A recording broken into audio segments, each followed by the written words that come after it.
Early years. He was the son of Ashurbanipal, and possibly the brother of the last Assyrian king, Ashurbanipal II. He is the last king who has years attested in most Babylonian records. Little is known about this king due to the lack of sources for his time. It seems that he ascended the throne sometime around 627 BC. After the death of the powerful Ashurbanipal, the vast Assyrian Empire began to unravel. Due to a series of bitter internal wars over who should rule, Sinsharishkun's rise to power was marred by severe violence, crippling internal civil war, and upheaval within the Assyrian Empire. He had to unseat the usurper Sinsharishkun after his older brother and predecessor, Ashur-etil-Alani, had previously been deposed by Sinsharishkun. During this confusion, a host of Assyria's many colonies and puppet states took advantage of the anarchy to quietly free themselves from Assyrian rule. Most the Chaldeans,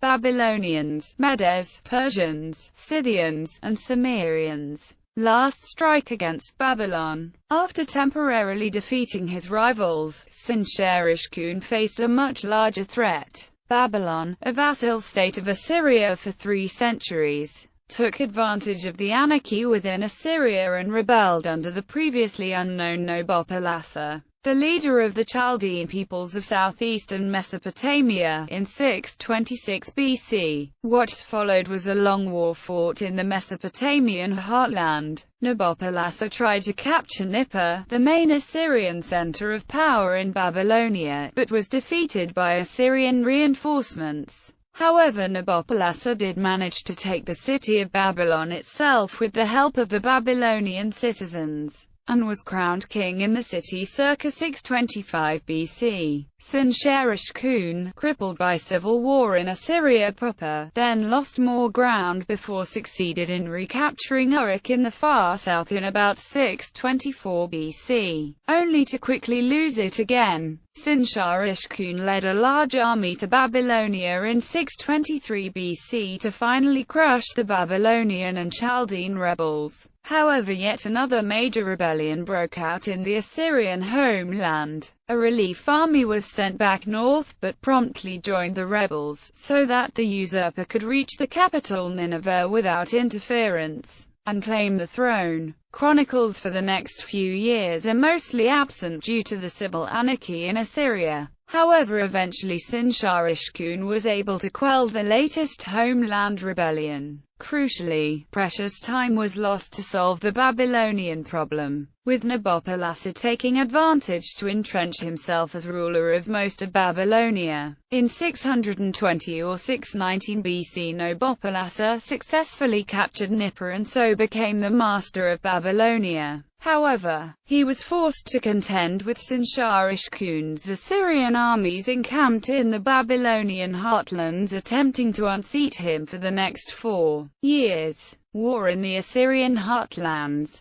This stalemate ended in 616 BC, when Nabopolassar entered into an alliance with Cyaxares, king of the Medes, who had also taken advantage of the unremitting civil wars in Assyria to free his Iranian peoples. The Medes, Persians and Parthians from the Assyrian yoke and form them into a powerful force. In 616 BC, this alliance of peoples, now also including the Scythians and Cimmerians, felt strong enough to move the center of operations northward and launch an attack on the war-ravaged Assyrian heartland. In the years that followed, Ashur, Kalu, and Nineveh were besieged and destroyed amid bitter fighting. The fate of Sinsharishkun is not certain, as the section of the Babylonian Chronicle in which he is mentioned at the siege of Nineveh is damaged. It is likely that he was killed defending his capital during Battle of Nineveh by Babylonians, Chaldeans, Medes, Persians and Scythians. Despite the loss of its major cities, an independent Assyria endured.